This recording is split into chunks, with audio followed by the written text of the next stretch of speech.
Ladies and gentlemen, it gives me very great pleasure to introduce our special guest tonight, who's going to play wonderful banjo and guitar and sing songs and also make us laugh. You will make us laugh, won't you? I'll play the banjo, yes, no problem. Ladies and gentlemen, Bev Pegg. Thank you very much, thank you. We're just having a little management meeting now, hang on. Are we going to... George is going to lift that mic up to a sensible level and he's going to turn the volume up a little because it's a bit quiet in the audience. No, I'll do that. And while he's doing that, I'm going to go and get my I nearly said sitar then, my guitar. I've got a sitar at home, it's a very small one actually, it's a baby sitar.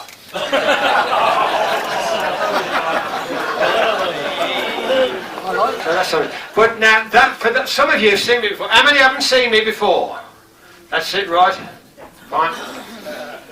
How many couldn't give a bugger whether you've seen me or not? Right, that's fine, right. Well, for those of you that haven't, my name's Bev Pegg, and I come from a little fishing village about 25 miles away called Cradley Heath. And I spent most of my life in Cradley Heath.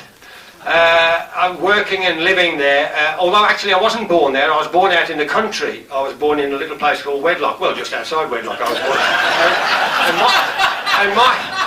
And my only claim to fame is that I used to play guitar with the Everly brothers. Right, impressed?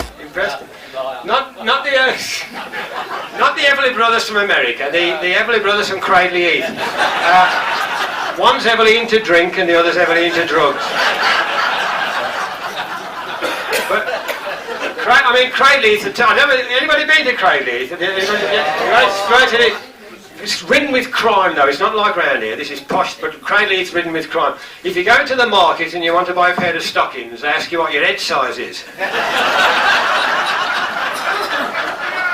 I was in bed with the missus the other night and we heard this noise downstairs and I said, can you hear something downstairs in the kitchen? She said, yeah.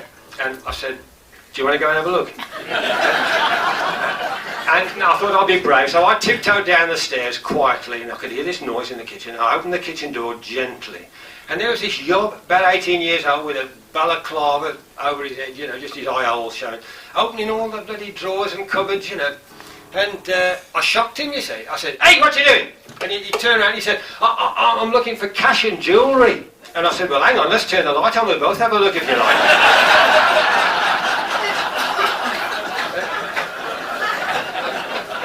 I was in the library in Cradley the other day, because I know the girl, we were having a chat, you know, because she runs the Cradley website, and this bloke looks all depressed, and he comes in and he said, I'm sorry to interrupt, he said, but he said to Jill, he said, have you got any books about committing suicide, please? And she says, if you go down the middle alley aisle and turn right, and then the next one on the left, and third shelf up, you might find half a dozen books with that heading. And he said, okay, so I'll carry on talking to him, and he comes back 5 minutes later, he said, I've had a look, he said, I can't find any. She said, I know they never bring them back.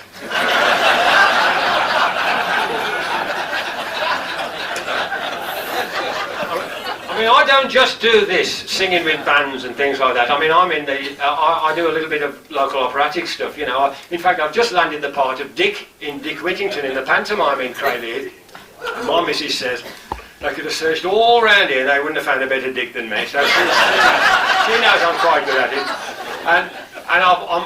And we've just finished, we had a production in September with the Halzowen Bigamist Operatic Society. Yeah, we've just done 7 Brides for 2 Brothers. There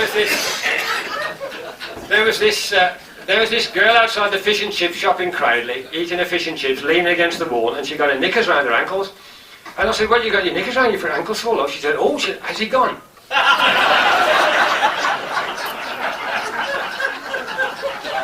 I mean, it's just like that. Well, I mean, and also, the difference is, when I was a kid in Cradley, I used to know everybody's name, because it's a small, close-knit community. But it's changed over the last 10, 15, 20 years, which isn't a problem for me, but I mean, people have come in from all over the world. There's mass immigration now, isn't there? I mean, there's blokes coming from China, Pakistan, India, Czech Republic, Romania, Poland, you name it, they're all in here now. And I mean, a lot of them are living in Cradley Heath, and there's not as I said, it's not a problem. I still nod to them, everybody gets on with each other very nicely, you know. But it's just that you can't, I don't know half the names and all that sort of thing. I mean, for example, there were these two girls walking up Cradley Heath High Street. And the one said to her mate, she says, I think I'm pregnant, you know. And the mate said, have you had a check-up? She says, no, I think it was a bloke from Dudley, to be honest.